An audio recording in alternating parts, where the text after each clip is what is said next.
What if the history you were taught wasn't just, incomplete? Right. What if it was actually a deliberate engineered fabrication designed specifically to strip men of their agency?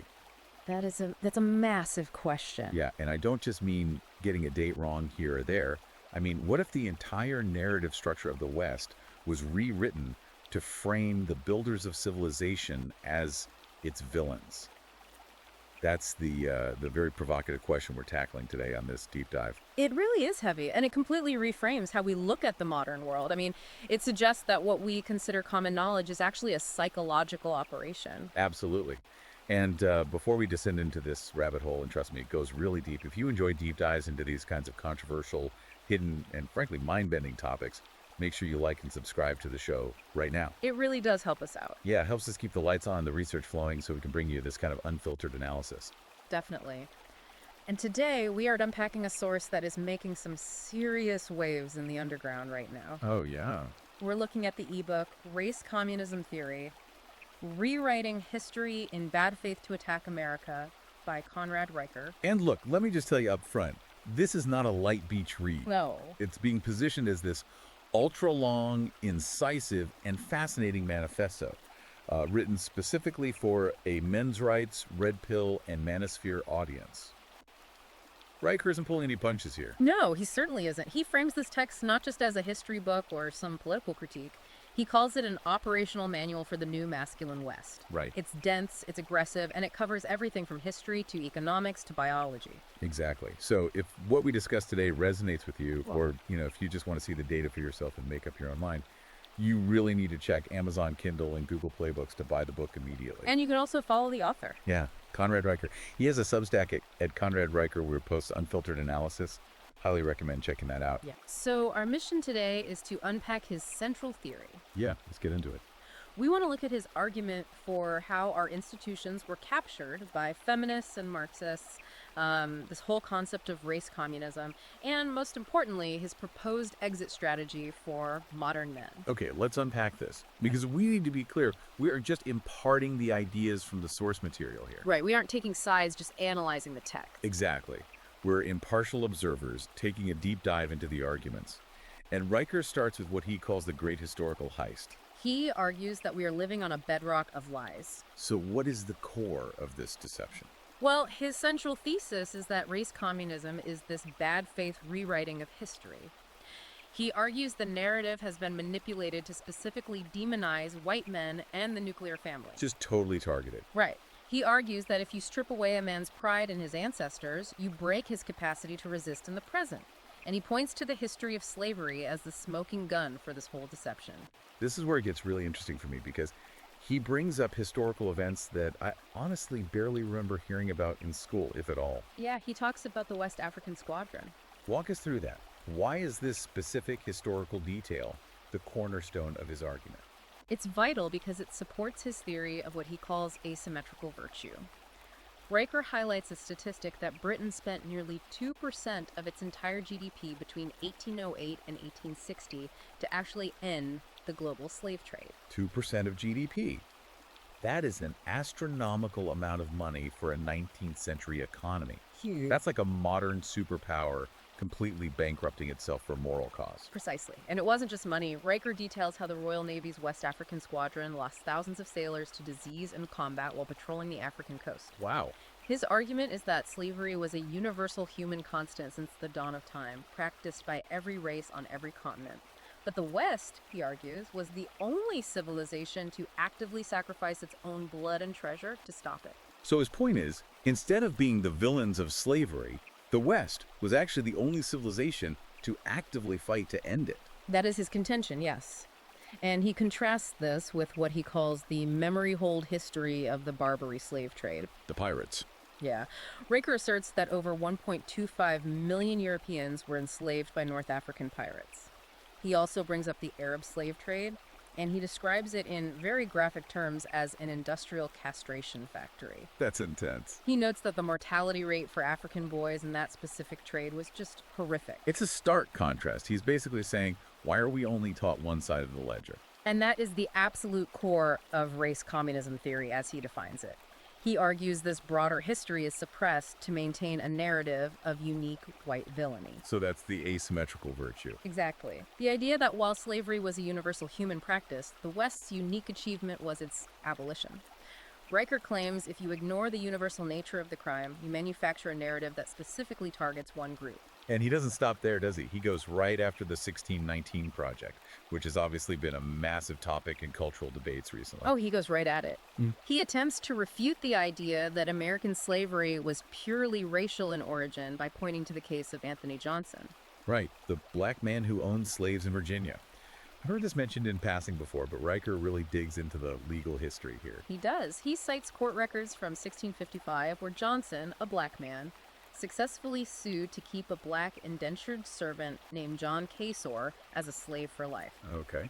Riker uses this specific case to argue that slavery was originally an economic institution based on class, practiced by men of all races, before it ever became racialized. So he's trying to decouple the institution of slavery from that original sin narrative. Because he believes that narrative is being used to psychologically disarm modern men. Right. So if the history's the trap, what does this all mean for the modern man? Because Riker isn't just looking at the past, he's looking at your wallet too. Very much so. Which brings us to one of the most provocative concepts in the book, the net lifetime taxpayer. This is where the economic argument hits really hard, and it moves the book from defense to offense. Riker introduces the concept of the NLT, the net lifetime taxpayer. Okay, unpack that. He claims that if you look at the data, statistically, only men, and he specifies white and Asian men, pay more into the system over their lifetimes than they take out in services and benefits. That is a staggering claim to make. It is. It essentially says the entire state apparatus is funded by a single specific demographic. So what does that make everyone else? He defines everyone else as net tax consumers. He argues this group includes women as a demographic bloc, along with what he calls the parasitic elite. The parasitic elite. Yeah, and this leads directly into his concept of the gynocentric state. A gynocentric state. Yeah, it sounds like he's implying the government has literally taken over a biological role. That's exactly it. He argues the state now functions as a surrogate husband. The idea is that the state extracts resources from productive men via taxes to fund women and the welfare state. Right. Essentially, the government fulfills the provider role, which makes the actual husband completely obsolete. And he links this directly to divorce laws, doesn't he? Yes, heavily. He describes no-fault divorce not as some sort of liberation, but as a weapon of asset seizure. Wow. He calls the divorce industrial complex a machine designed to strip men of their capital. He explicitly calls the modern marriage contract a suicide pact for men.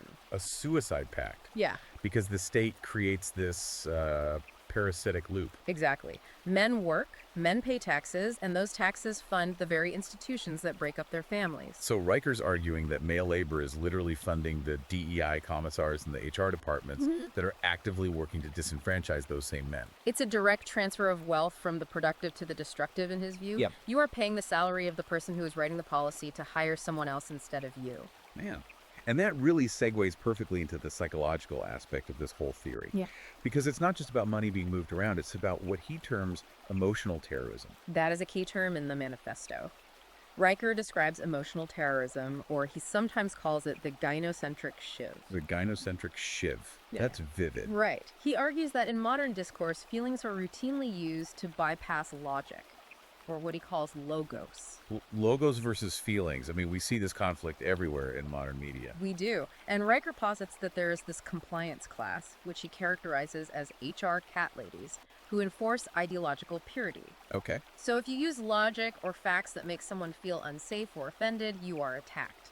The emotional response just completely overrides the factual reality. He calls this a war on competence. And he connects this to biology, too. This part really blew my mind, this sperm apocalypse. Yeah. Is he speaking metaphorically there? Not at all. He is referencing hard data regarding the precipitous drop in testosterone and sperm counts in the West over the last few decades. Riker calls it the test of vital force. So what's causing it, according to him? He theorizes that plastics, endocrine disruptors, and even soy, which is where the term soy boy comes from, are tools being used to chemically castrate the population. So he literally sees diet as political. Absolutely. He frames the great food pyramid lie as a way to keep men weak and docile. That's wild. He contrasts the veganism, which he sees as submission, with the carnivore diet, which he views as rebellion. Carnivore's rebellion. Yeah, for Riker, a high testosterone male is a genuine threat to the system because he is harder to control. If you lower the testosterone, you lower the resistance. That is quite the theory. Yeah. And he links this lack of competence directly to real-world infrastructure failures. He does. He heavily critiques DEI, diversity, equity, and inclusion, arguing that it prioritizes identity over aptitude. Right. He points to infrastructure failures, like the Baltimore Bridge collapse or recent issues with airline safety, as proof. So he's saying these aren't accidents. He calls it the inversion of merit, where true competence is labeled toxic masculinity and incompetence is celebrated as equity. He argues that when you prioritize feelings over physics, bridges fall down. It's a pretty bleak picture he paints. History is a lie, your money is being stolen, and your biology is being sabotaged. It is bleak. But, and here's where it gets really interesting for the reader, Riker doesn't just want men to sit around and complain on the internet. He actually has a plan. That's right.